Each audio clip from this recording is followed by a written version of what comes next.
Good morning class.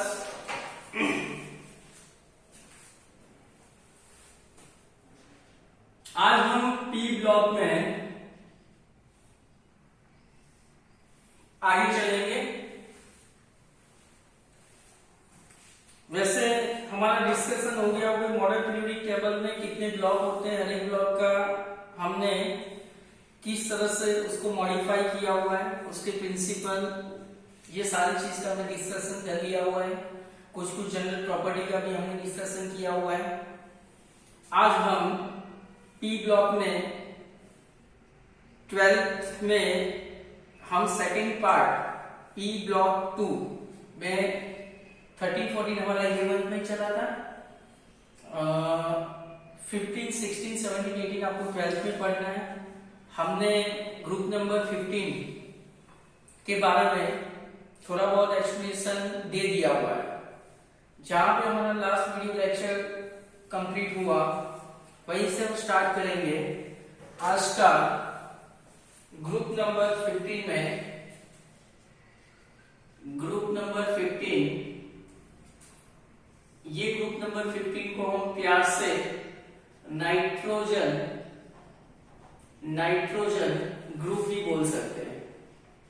Nitrogen group भी बोल सकते हैं। जनरली ये ग्रुप में जो एलिमेंट है उसका लिस्ट मैंने बोला था कि भाई आपको हर एक ग्रुप में कौन कौन सा एलिमेंट है वो आना चाहिए। साथ में हर एक ग्रुप में जो एलिमेंट आ रहे हैं उसके एटॉमिक नंबर आपको आने चाहिए। एटॉमिक नंबर के बाद वो एलिमेंट का इलेक्ट्रॉनिक कॉन्फ़िगरेशन कैसे लिखना है वो आना चाहिए।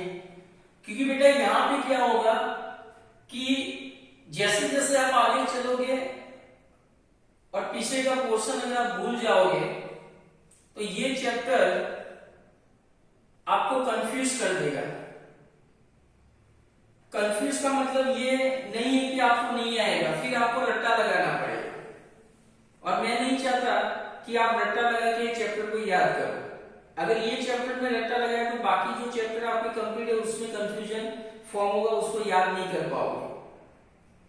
और डिप्रेशन एक ऐसी चीज है बेटा कि कितना भी आपको आए और डिप्रेशन आने से सारी चीज आप भूल जाओगे। तो बेटर ये होगा ये चैप्टर में ज्यादा लोड मत लो। जितनी चीज मैं समझाते जा रहा हूं उतनी चीज आप एक कॉपी के अंदर नोट डाउन करते रहो। उसके रूल्स एंड रेगुलेशन जहां पर डीपली जाने की जरूरत है वो मैं आपको बता दूंगा कि भाई ये चीज को इस तरह से याद करो, है ना। ज्यादा कंफ्यूज होने की जरूरत नहीं है। और ये चैप्टर जो है नीट के लिए भी इंपोर्टेंट है। और नीट में इसके क्वेश्चन जो है वो डायरेक्टली जो प्रिंसिपल है, जो प्रॉपर्टी का हमने सिस्टम बनाया उसके अकॉर्डिंग ही इसके क्वेश्चन होते हैं। इसमें ज्यादा ट्विस्ट नहीं होते। जो एक्सेप्शनल केस है उसको आपको याद कर लेना है नीट के लिए कि भाई एक्सेप्शनल केस में अगर टॉप टू बॉटम में मान लो कि बॉइलिंग पॉइंट इंक्रीज हो रहा है तो आपका रिदम कहां पे टूट रहा है। टॉप टू बॉटम में इंक्रीज हो रहा है तो कहीं पे आपको क्या होगा, इंक्रीज होकर डिक्रीज होकर वापस इंक्रीज होगा। तो ये चीज को आपको थोड़ा ध्यान में रखना है। वो एक्सेप्शनल केस बोलते हैं उसको। तो आपका समझो बेटा आज का जो टॉपिक है पी ब्लॉक में हम ग्रुप नंबर 15 में स्टेप बाय स्टेप चलेंगे। जिसमें मैंने 2-3 चीज जो है वो लास्ट वीडियो लेक्चर में एक्सप्लेन किया था कि ग्रुप नंबर 15 में कौन कौन सा एलिमेंट जा रहा है, उसके एटॉमिक नंबर को कैसे याद करना है, उसका इलेक्ट्रॉनिक कॉन्फ़िगरेशन के बारे में बता दिया था। और थोड़े बहुत जो प्रॉपर्टी के बारे में मैंने एक्सप्लेन किया था कि जैसे इलेक्ट्रोनेगेटिविटी क्या होता है, ग्रुप नंबर 15 में इलेक्ट्रोपॉजिटिव नेचर क्या होता है, मेटालिक कैरेक्टर क्या होता है ना। ये सारी चीज का मैंने डिस्कशन किया था। और आज का जो टॉपिक है उसको मैं कंसीडर कर रहा हूं सबसे पहले फिजिकल प्रॉपर्टी। आज का जो टॉपिक है जिसमें मैं कंसीडर कर रहा हूं physical properties of group number 15। देखो बेटा बहुत सिंपल है ये टॉपिक। नेचुरली ये है बेटा कि आपका कोविड-19 की वजह से आपका कुछ सिलेबस जो है उसको एलिमिनेट किया हुआ है, कुछ सिलेबस को रखा हुआ है फॉर द एग्जाम। आपका जो बोर्ड एग्जाम होगा उसमें तो इसमें सारी प्रॉपर्टी जो है ग्रुप नंबर 15, 16, 17 और 18 की सारी प्रॉपर्टी फिजिकल प्रॉपर्टी जो आपके एग्जाम में नहीं आएगी। तो जो चीजें आ रही है उसका लिस्ट मैं आपको दे दूंगा और जो चीजें नहीं आ रही है उसका लिस्ट भी मैं आपको दे दूंगा। तो जब आप बोर्ड का प्रिपरेशन कर रहे हो बेटा, तो एक अलग से नोट्स बनाओ कि जिसमें जितना सिलेबस इंक्लूड हो रहा है, तो उसके बेस पे जो क्वेश्चन बन रहे हैं वो रेफरेंस बुक से देख के एक अलग सा नोट्स आपको बनाना पड़ेगा बेटा, जो बोर्ड प्रिपरेशन के लिए आपको ज्यादा से ज्यादा यूजफुल रहेगा, क्योंकि आपको पूरी टेक्स्ट बुक को रीड करने की जरूरत नहीं है। हाँ, कॉन्सेप्ट सिलेबस आपको पूरा पढ़ना है, स्टडी करना है बेटा, पर समझो कि बोर्ड की एग्जाम में अगर आपको अच्छे परसेंटेज से पास होना है, तो जितना सिलेबस बोर्ड वालों ने निकाल दिया हो उस पर ज्यादा फोकस नहीं करना है। जो सिलेबस एग्जाम के अंदर बोर्ड के अंदर आ रहा है, जितना गवर्नमेंट ने रखा हुआ है, उसको अच्छी तरह से आप प्रिपेयर करके पहले बोर्ड जो है ना उसमें अच्छे परसेंटेज बना दो बेटा। क्लियर है? तो उसका मैं एक पीडीएफ फाइल जो है, जो बोर्ड से आया हुआ है, वो मैं आपको हो सकेगा तो मैं ग्रुप के अंदर सेंड करूंगा, या तो पर्सनली आप मुझे व्हाट्सएप करके आपका हाई लिख के मुझे भेज देना। मैं आपको पर्सनली वो सिलेबस कितना है कितना नहीं है तो उसका लिस्ट मैं आपको भेज दूंगा। तो आपका जो जो चैप्टर कंप्लीट हो गए, प्रकाशन के हो गए हैं बराबर, तो उसमें आप देख लो बराबर है कि भाई उसमें किस तरह से आपको प्रिपेयर करना है। और दूसरी चीज है बेटा, 17-18 से हम यहाँ पे ऑफलाइन अरेंजमेंट कर रहे हैं, तो हो सके तो आप एक बार आ जाना बेटा, ताकि क्या हो जाए आपका सिलेबस जो है वो अच्छी तरह से कंप्लीट हो जाए। एक दो बार आप लिख दो, पेपर लिखो, ये सब, तो ये चीजें जरूरी है बोर्ड के लिए। तो अभी हम ग्रुप नंबर 15 में फिजिकल प्रॉपर्टी के बारे में थोड़ा पढ़ लेंगे, जिसमें बेटा सबसे पहले मैं आपको बता देता हूँ कि आपका ग्रुप नंबर 15 में सबसे पहले नाइट्रोजन, फास्फोरस, आर्सेनिक, Sp और बिस्मथ, तो ये हमारे ग्रुप नंबर 15 के एलिमेंट हो गए, जिसका एटॉमिक नंबर आपको याद करने का प्रोसीजर मैंने बताया था, वापस एक्सप्लेन नहीं कर रहा हूँ, आपको शायद याद हो गया होगा कैसे इसका एटॉमिक नंबर सबका निकालना है, आपको रट्टा लगाना नहीं, पैटर्न के हिसाब से आप याद कर लोगे। सबसे पहले बेटा जो है कि ग्रुप नंबर 15 में जो एलिमेंट है उसमें फिजिकल प्रॉपर्टी में फर्स्ट प्रॉपर्टी चलेगा नेचर, है ना। सबसे पहली प्रॉपर्टी कौन सी होगी? नेचर। अगर मैं नेचर की बात कर रहा हूँ बेटा, तो जनरली क्या होगा, ये ग्रुप में जैसे नाइट्रोजन है बेटा, तो नाइट्रोजन की अल्बिडी जो होती है वो नॉर्मली N2 फॉर्म में रहेगा, मतलब ये डायटोमिक फॉर्म कर रहा है ना। और फास्फोरस, आर्सेनिक, Sp और बिस्मथ जो होता है वो जैसे फास्फोरस की बात में बताऊं बेटा, तो ये पॉली एटॉमिक बोलेंगे इसको, क्योंकि ये P4 फॉर्म में अवेलेबल होता है। तो दो चीज हो गई बेटा, बाकी ये समझो कि टॉप टू बॉटम में चलोगे मेटालिक कैरेक्टर इंक्रीज होगा। इसका मतलब क्या होगा बेटा कि अगर मैं नेचर की बात कर रहा हूं, तो ये वाला जो नाइट्रोजन है वो नॉर्मली गैसियस फॉर्म में अवेलेबल होगा, N2 गैस, तो ये गैसियस फॉर्म में अवेलेबल होगा। फास्फोरस, आर्सेनिक, Sp और बिस्मथ है, फास्फोरस P4 मतलब पॉलीएटॉमिक फॉर्म कर दिया, तो जनरली ये फास्फोरस जो होता है बेटा वो सॉलिड फॉर्म में अवेलेबल होता है।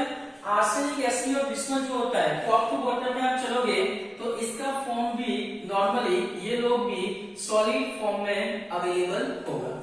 तो बेटा ये हो गया हमारा नेचर। नाइट्रोजन गैसेस फॉर्म में अवेलेबल है, फास्फोरस, आर्सेनिक, Sp और बिस्मथ जो होता है मतलब ये टॉप टू बॉटम में आप चलोगे तो ये लोग सॉलिड फॉर्म में अवेलेबल रहेगा। ये चीज हो गई। आगे समझो नेचर के बाद, तो फर्स्ट मैं जो पॉइंट कंसीडर कर रहा हूं बेटा नेचर, तो नेचर के अंदर आपको समझ में आ गया कि भाई नाइट्रोजन जो होता है N2 मतलब nitrogen is in gaseous form, उसके बाद रिमेन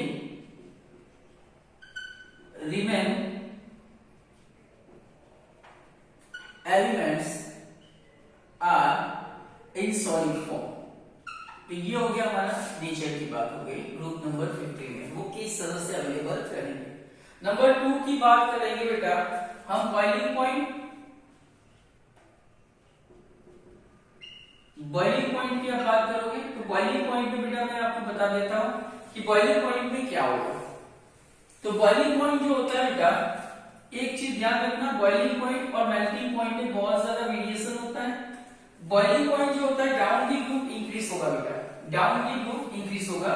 तो यहाँ पे बॉइलिंग पॉइंट, तो मैं यहाँ पे लिख रहा हूं moving from nitrogen to bismuth,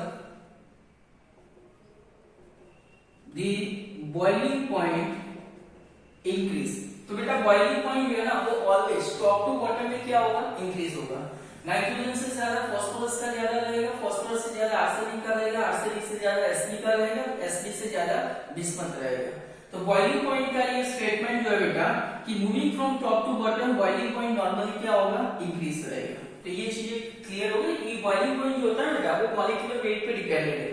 तो टॉप टू बॉटम में मॉलिक्यूलर वेट सबका क्या हो रहा है, इंक्रीज होगा। तो बॉइलिंग पॉइंट जो है वो साथ साथ में क्या होगा, इंक्रीज होता जाएगा। नंबर 3 की जो बात है जिसमें मैं मेल्टिंग पॉइंट ले रहा हूं, मेल्टिंग पॉइंट,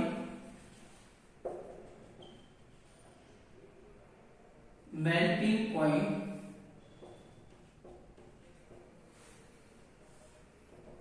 अब मेल्टिंग पॉइंट में क्या होगा बेटा, तो ये थोड़ा देख लो बेटा, मेल्टिंग पॉइंट का जो सिस्टम है थोड़ा इरेगुलर फॉर्म में है।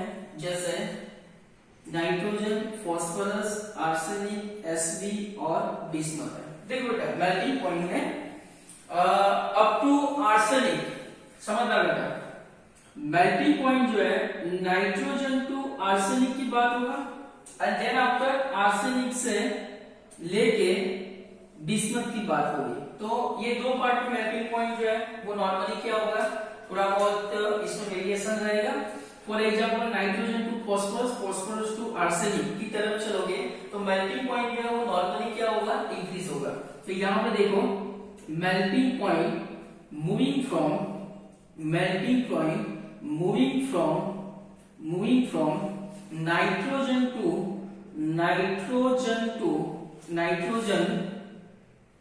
Moving from nitrogen to arsenic. तो क्या होगा बेटा, nitrogen to phosphorus, phosphorus to arsenic. तो मेल्टिंग पॉइंट जो बेटा moving from nitrogen to arsenic normally क्या होगा, इंक्रीज हो जाएगा। फिर क्या बेटा, आर्सेनिक से एसपी और एसपी से बिस्मथ की ओर चलोगे, मतलब डाउन दी ग्रुप, तो वहां पे मेल्टिंग पॉइंट क्या होगा, डिक्रीज हो जाएगा। क्या होगा, तो arsenic to SP, SP to bismuth, मतलब यहां पे मैं लाइन लिख रहा हूं, moving from arsenic to bismuth melting point will be decrease. Melting point क्या होगा बेटा, डिक्रीज होगा। तो यहां पे बेटा मेल्टिंग पॉइंट डिक्रीज क्यों हो रहा है, तो जैसे आप एसपी में जा रहे हो, ये एसपी वाला केस है, ये बिस्मथ वाला केस है। तो नाइट्रोजन, फास्फोरस, आर्सेनिक में इनर पेयर इफेक्ट जो होता है बेटा वो एब्सेंट रहेगा, और एसपी और बिस्मथ में मैं कॉमन लाइन रख रहा हूं कि due to effect of inner pair, तो due to effect of inner pair, क्योंकि टॉप टू बॉटम में आप चलोगे, जहां पे डी ऑर्बिट आ रहा है, डी ऑर्बिट के बाद एफ ऑर्बिट आएगा, तो वहां पे इनर पेयर इफेक्ट काम करेगा, और इनर पेयर इफेक्ट की वजह से due to effect of inner pair the attraction force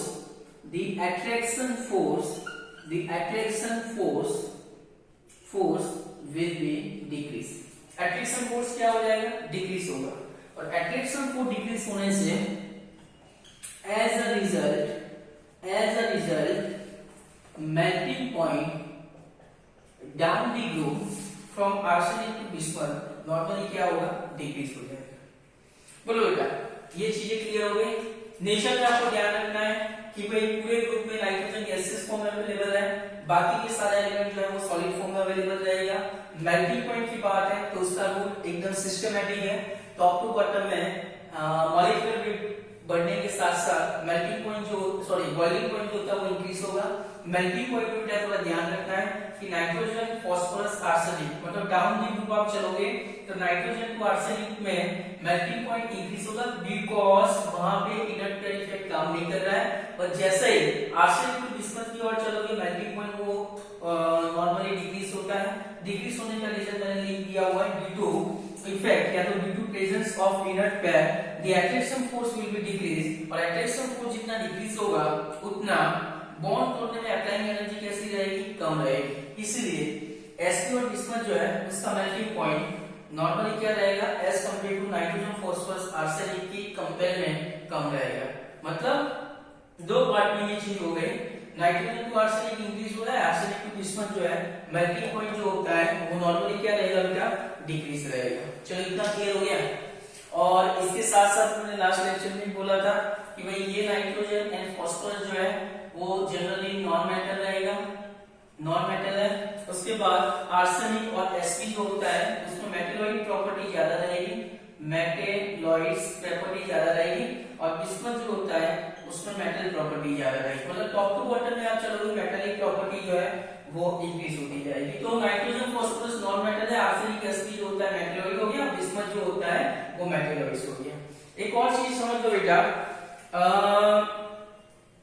alloy की बात करेंगे।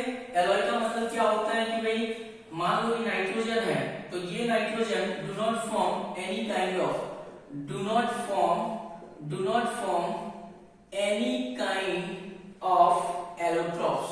इसके एलोट्रॉप्स नहीं होते, do not form any kind of allotropes. पर समझो बेटा जैसे फास्फोरस है, आर्सेनिक है, Sp और बिस्मथ, जिसमें फास्फोरस का आपको सिलेबस में थोड़ा पढ़ना है, फास्फोरस के एलोट्रॉप्स है, बराबर है। तो डाउन द ग्रुप आप चलोगे, फास्फोरस, आर्सेनिक, Sp और बिस्मथ, जिसमें हर एक चीज के एलोट्रॉप्स होते हैं। तो फास्फोरस हैव एलोट्रॉप्स, तो फास्फोरस के एलोट्रॉप्स होते हैं जो आपको सिलेबस में पढ़ना है। चलो इतना चीज क्लियर हो जाएगा बेटा।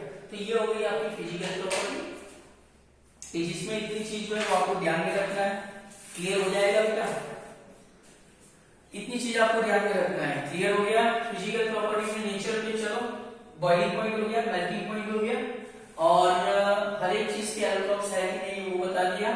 फास्फोरस नाइट्रोजन जो है नॉन मेटल है, आर्सेनिक Sp मेटलॉइड से, बिस्मथ मेटल हो गया। तो इतनी चीज आपको ध्यान में रखना है। ग्रुप नंबर 15 में ऐसा कौन सा एलिमेंट है जिसके एलोट्रॉप्स नहीं है, तो आपको याद रखना है ऑप्शन नाइट्रोजन हो जाएगा। फास्फोरस जो है इसके एक से ज्यादा एलोट्रॉप्स होते हैं, बराबर। तो फास्फोरस के मेजर एलोट्रॉप्स रहेंगे, आर्सेनिक Sp और बिस्मथ जो होते हैं उसके एलोट्रॉप्स है, तो उसके बारे में आपको पढ़ने की जरूरत नहीं है, स्टडी करने की जरूरत नहीं है, आपको सिर्फ फास्फोरस के एलोट्रॉप्स के बारे में बताना है। चलो क्लियर। तो यहाँ पे हमने फिजिकल प्रॉपर्टी के बाद हम एक सेकंड टॉपिक लेंगे जिसका नाम रहेगा केमिकल प्रॉपर्टीज। देखो बेटा स्टेप बाय स्टेप चलना है। क्लियर हो गया। यहाँ पे हम केमिकल प्रॉपर्टी के बारे में अभी नेक्स्ट टॉपिक रहेगा। ये साथ साथ में बेटा लिखते जाना, पॉइंट्स को मेंशन करते जाना।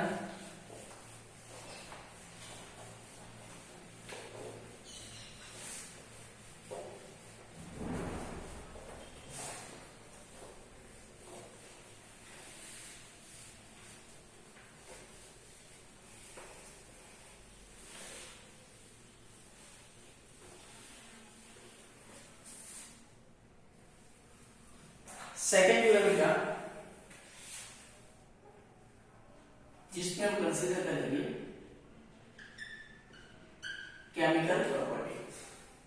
बहुत सिंपल है बेटा, केमिकल प्रॉपर्टी बहुत सिंपल है, बस आपको थोड़ा रिदम सेट कर लेना है, बराबर। देखो बेटा सबसे पहले केमिकल प्रॉपर्टी की बात करेंगे, उससे पहले हम एक लिस्ट बना लेंगे ग्रुप नंबर 15 का। मैं साइड में थोड़ा एक्सप्लेन करते जाऊंगा, जिसमें नाइट्रोजन है, फास्फोरस है, आर्सेनिक है, Sp है और बिस्मथ हो गया। चलो क्लियर। तो ये हमारे ग्रुप नंबर 15 के एलिमेंट हो गए। अभी केमिकल प्रॉपर्टी समझने के लिए, तो केमिकल प्रॉपर्टी में सबसे पहले मैं कंसीडर कर रहा हूं ऑक्सीडेशन स्टेट की बात कर रहा हूं। किसकी बात कर रहा हूं बेटा? ऑक्सीडेशन स्टेट की बात कर रहा हूं। ऑक्सीडेशन स्टेट के बिना हमारा कोई भी रिएक्शन पॉसिबल नहीं है। देखो ना दुनिया के अंदर जितने भी एलिमेंट अवेलेबल है उसका ऑक्सीडेशन स्टेट आपको समझना जरूरी है, क्योंकि विदाउट ऑक्सीडेशन स्टेट आप कोई भी केमिकल रिएक्शन देख नहीं सकते हो। तो आपको समझ में आना चाहिए ऑक्सीडेशन स्टेट का मतलब क्या होता है। बेसिकली ग्रुप नंबर 15 में ऑक्सीडेशन स्टेट की हम बात करेंगे, तो बेटा मेरा एक लॉजिक है कि आपको ऑक्सीडेशन स्टेट मतलब कितना प्लस और कितना माइनस बनाएगा। तो यहाँ पे एलिमेंट या तो इलेक्ट्रॉन लूज करेगा, एलिमेंट या तो इलेक्ट्रॉन गेन करेगा, पर कितना इलेक्ट्रॉन लूज करेगा, कितना इलेक्ट्रॉन गेन करेगा, वो सिर्फ और सिर्फ इलेक्ट्रॉनिक कॉन्फ़िगरेशन पे डिपेंडेंट है। देखो बेटा, दुनिया में एलिमेंट हो या हम हो, लाइफ को स्टेबल करने के लिए आपके पास सिर्फ दो रास्ते हैं, है ना, दो रास्ते हैं कि एक शॉर्टकट वाला रास्ता है और एक लॉन्ग वे से आप चलोगे तो वहां पे स्टेबिलिटी आपको मिलेगी। तो दुनिया के अंदर लोग ऐसा कर रहे हैं कि जितना कम एनर्जी अप्लाई करके जितना हो सके उतना फास्ट वो स्टेबल हो जाए, ऐसा रास्ता आप चॉइस करोगे, लॉन्ग टर्म वाला रास्ता नहीं चॉइस करो। मतलब दोनों चीज पॉसिबल है, पर जो कंडीशन के हिसाब से जितना शॉर्ट टाइम के अंदर कम एनर्जी पे अगर काम हो रहा है, हमको लॉन्ग रास्ता अप्लाई करने की जरूरत नहीं है। तो सेम चीज बेटा यहाँ पे चलेगा। तो एलिमेंट जो होता है उसके पास दो रास्ते हैं, या तो वो लूज ऑफ इलेक्ट्रॉन करेगा या तो गेन ऑफ इलेक्ट्रॉन करेगा। अगर लूज और गेन दोनों चीज इसमें इक्वालिटी ऑफ एनर्जी पे चलेगा तो वो नॉर्मली क्या करेगा, शेयरिंग ऑफ इलेक्ट्रॉन चलेगा। तो हमारे पास बॉन्ड दो तरह के, एक आयनिक बॉन्ड है और एक कोवैलेंट बॉन्ड है। आयनिक बॉन्ड में क्या होता है, एलिमेंट या तो इलेक्ट्रॉन लूज करेगा, जितना इलेक्ट्रॉन लूज करेगा उतना इलेक्ट्रॉन गेन भी करवाना है, तब जाके आयनिक बॉन्ड पॉसिबल है। अगर दोनों तरफ से इक्वालिटी वाला सिस्टम चल रहा है तो वो नॉर्मली इलेक्ट्रॉन लूज और गेन ना करके वो नॉर्मली क्या करेगा, शेयरिंग ऑफ इलेक्ट्रॉन, मतलब वहां से आपको एक कोवैलेंट बॉन्ड बनेगा। अभी ऑक्सीडेशन स्टेट के लिए आपको क्या करना है बेटा, तो ये एक रिदम मैंने 13 और 14 नंबर ग्रुप में पढ़ाया था। वापिस मैं एक बार ऑक्सीडेशन स्टेट के बारे में बता देता हूं कि ऑक्सीडेशन स्टेट फाइंड करने के लिए वो ग्रुप में सबसे पहले जो नाइट्रोजन है बेटा, वो नाइट्रोजन का इलेक्ट्रॉनिक कॉन्फ़िगरेशन 7 के हिसाब से यहाँ पे हो जाएगा, नंबर सिस्टम के हिसाब से कितना हो गया, 25। अभी 25 है और नाइट्रोजन को अगर स्टेबल होना है बेटा, क्योंकि इसके आउटरमोस्ट शेल में कितना इलेक्ट्रॉन है, 5, तो ये 5 इलेक्ट्रॉन लूज कर सकता है, ये 5 इलेक्ट्रॉन लूज कर सकता है। पर सामने ये देखो कि 2 5 है और सेकंड ऑर्बिट में अगर मैं इसको 3 इलेक्ट्रॉन, तो इसमें दो रास्ता है, यहाँ पे लूज ऑफ 5 इलेक्ट्रॉन भी पॉसिबल है, अगर मैं इसको 3 इलेक्ट्रॉन दे रहा हूं तो गेन ऑफ 3 इलेक्ट्रॉन। देखो बेटा, यहाँ पे 5 इलेक्ट्रॉन लूज करवाने के लिए इसके पास सफिशिएंट एनर्जी होनी चाहिए।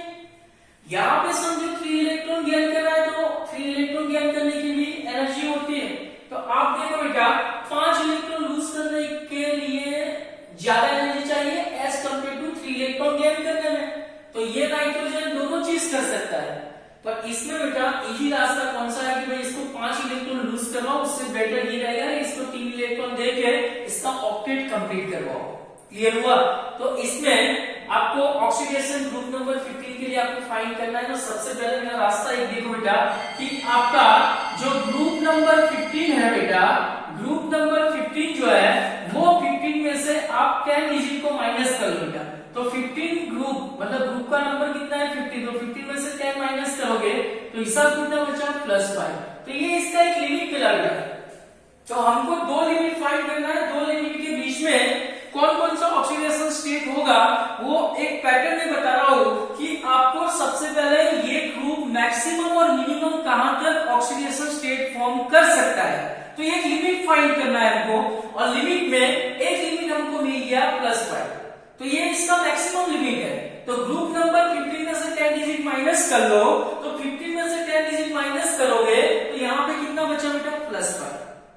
तो ये इसका अपर लिमिट हो गया कि मैक्सिमम वो +5 तक चल सकता है। और आप समझो कि ऐसा बोलोगे +6 बनाएगा, नहीं बनाएगा, हाँ +4 पॉसिबल है, +3 पॉसिबल है, +2 पॉसिबल है, +1, तो ये इसका अपर लिमिट हो गया। तो आपको दो लिमिट फाइंड करना है, एक अपर लिमिट एक लोअर लिमिट। अपर लिमिट के लिए आपको ग्रुप नंबर जो भी है उसमें से 10 डिजिट माइनस करोगे, इसका अपर लिमिट हो गया। तो व्हाट अबाउट लोअर लिमिट? तो लोअर लिमिट के लिए आपके पास जो भी ग्रुप का फर्स्ट एलिमेंट उसका इलेक्ट्रॉनिक कॉन्फ़िगरेशन आप लिखो, इलेक्ट्रॉनिक कॉन्फ़िगरेशन के बाद ये मान लो कि 5 इलेक्ट्रॉन आउटर मोस्ट शेल में पड़ा हुआ है, तो इसके बाद दो ऑपरेशन है, या तो ये 5 इलेक्ट्रॉन लूज करेगा या तो 3 इलेक्ट्रॉन गेन करेगा। आपको ये देखना बेटा कि 5 इलेक्ट्रॉन लूज करवाने के लिए ये नाइट्रोजन को ज्यादा एनर्जी देनी पड़ेगी और 3 इलेक्ट्रॉन गेन करने के लिए उसको कम एनर्जी। तो ये रास्ते 9 अप्लाई करके हमको ये रास्ते पे चलना है, मतलब वो 3 इलेक्ट्रॉन गेन करेगा। और जहां पे इलेक्ट्रॉन गेन होता है बेटा ऑलवेज एलिमेंट नेगेटिव फॉर्म में चलता है ना।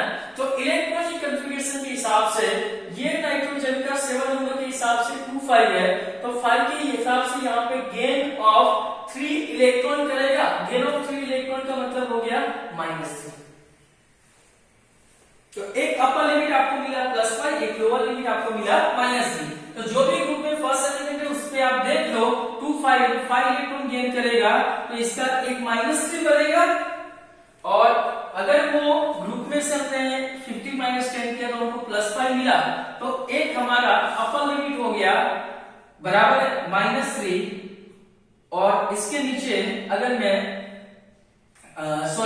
अपर लिमिट में हम लिखेंगे +5 और लोअर लिमिट में हम लिखेंगे -3, तो ये उसका एक लिमिट हो गया। ये लिमिट के अंदर ही उसका ऑक्सीडेशन फॉर्म होगा, ये लिमिट के बाहर वाला कोई ऑक्सीडेशन फॉर्म नहीं करेगा। कोई बोलेगा ये ग्रुप में नाइट्रोजन -4 बनाएगा, नहीं बनाएगा, क्योंकि उसका लिमिट कहां तक जा रहा है, -3। तो बेटा ऑक्सीडेशन स्टेट बहुत इंपॉर्टेंट टॉपिक है कि जिसके बेस पे हमारा केमिकल रिएक्शन चलेगा, किसको कितना दे सकते हैं या ले सकता है, कितना पॉजिटिव आ सकता है, कितना नेगेटिव चार्ज आ सकता है, तो ये ऑक्सीडेशन स्टेट पे डिपेंड है। तो केमिकल रिएक्शन में और कुछ होता नहीं, अगर आप प्रॉपर क्लीवेज करके आप प्रॉपर एक अच्छी तरह से कैटायन आयन बना सकते हो बराबर, तो आपका काम भी प्रोडक्ट भी एक प्रॉपर वे में बनेगा। तो बेटा यहाँ पे हमने एक लिमिट फाइंड कर लिया, अपर लिमिट ये ग्रुप नंबर 15 का हो जाएगा +5 और लोअर लिमिट में -3, तो -3 हमने निकाला इलेक्ट्रॉनिक कॉन्फ़िगरेशन के हिसाब से, और +5 हमने निकाला ग्रुप नंबर में से 10 डिजिट को माइनस करके। तो ये बेटा एक पैटर्न है बराबर है। तो +5 अभी क्या करना है, इसका लिमिट फाइंड करना, बीच में कितना चीज पॉसिबल है। तो +5 जो होता है बेटा अपर लिमिट में से, ये रूल्स ही है, और मैंने 13-14 में सिखाया था कि अपर लिमिट मिलने के बाद आपको दो डिजिट माइनस करते जाना है, और लोअर लिमिट से आपने जो लिमिट डाला हुआ है वो दो माइनस में सेट हो जाए। मतलब +5 में से 2 माइनस करो कितना हुआ, +3 हो गया, +3 में से 2 माइनस करो कितना हुआ, +1 हो गया, +1 में से 2 माइनस करो कितना हुआ, +1 में से 2 -1 करो तो कितना हुआ, -1 हो गया, और -1 में से 2 माइनस करो कितना हो गया, -3 हो गया। आया तो समझ में बेटा। तो मैंने यहाँ पे क्या किया, -2 किया तो +3 आया, +3 में से -2 किया तो +1 हो गया, +1 में से -2 किया तो -1 हो गया, और -1 में से -2 किया तो -3 हो गया। तो बेटा इतना ऑक्सीडेशन स्टेट इसमें पॉसिबल है। अभी सर इतने सारे ऑक्सीडेशन स्टेट है, तो हम नॉर्मली हर एक चीज को हम, जैसे आप ये ऑक्सीडेशन स्टेट की बात है, अभी मैं इसमें थोड़ा आपको मेंशन कर रहा हूं कि भाई आपके माइंड में क्वेश्चन आया होगा कि सर हम किसको सबसे ज्यादा स्टेबल बनाए, है ना। तो देखो बेटा होता ये है कि generally group number 15 electronegative group बोला जाता है। तो जनरली मैं आपको एक चीज बता देता हूं, ये ग्रुप में सबसे ज्यादा स्टेबल जो ऑक्सीडेशन स्टेट होता है वो -3 होगा, बराबर है। ये एक स्टेबल ऑक्सीडेशन स्टेट है बेटा।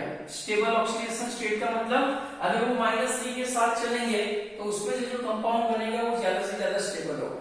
पर मैं +5 -3 की बात कर रहा हूं बेटा, जनरली आपको दो ही ऑक्सीडेशन स्टेट लेके चलना है, बराबर है। बहुत एक्सेप्शनल केस में आपको ये 3 ऑक्सीडेशन स्टेट मिलेंगे, ज्यादा से ज्यादा या तो +5 पे चलेगा या तो -3 पे चलेगा। पर कुछ चीजें बेटा जो आपको मुझे समझानी है, आपको सबसे पहले ऑक्सीडेशन स्टेट का लिमिट निकालना आना चाहिए। ग्रुप नंबर में से 10 डिजिट माइनस कर लो, तो ये आपका अपर लिमिट हो गया। जो भी एलिमेंट है फर्स्ट उसका इलेक्ट्रॉनिक कॉन्फ़िगरेशन लिख के वहां पे जो ऑक्सीडेशन मिल रहा है वो आपका लोअर लिमिट हो गया। हर एक में यही पैटर्न फॉलो करना है, अपर लिमिट में से दो माइनस करते जाओ, तो उसके बीच में जो ऑक्सीडेशन स्टेट बनेंगे वो बहुत रेयर केस में वो ऑक्सीडेशन स्टेट बनाएंगे। बाकी अपर में जो मिला, लोअर में जो मिला, उसके अकॉर्डिंग हमारे कंपाउंड बनेंगे। अभी देखो बेटा क्या होता है, अभी मैं जो ऑक्सीडेशन स्टेट हमको मिला हूं उसमें -3 और +5 की स्टेबिलिटी के बारे में बता रहा हूं कि अगर मैं नाइट्रोजन से लेके कहां पे जा रहा हूं, बिस्मथ की ओर जा रहा हूं। नाइट्रोजन को बिस्मथ की ओर आप चलोगे बेटा, तो उसमें कौन सा ऑक्सीडेशन स्टेट ज्यादा स्टेबल है उसके बारे में बताएंगे बेटा। तो मैं कहां पे जा रहा हूं, डाउन डी ग्रुप जा रहा हूं। अभी डाउन डी ग्रुप के अंदर क्या होगा, मैं यहां पे कुछ लाइन लिख रहा हूं, the stability of -3 oxidation state. समझना बेटा, स्टेबिलिटी ऑफ -3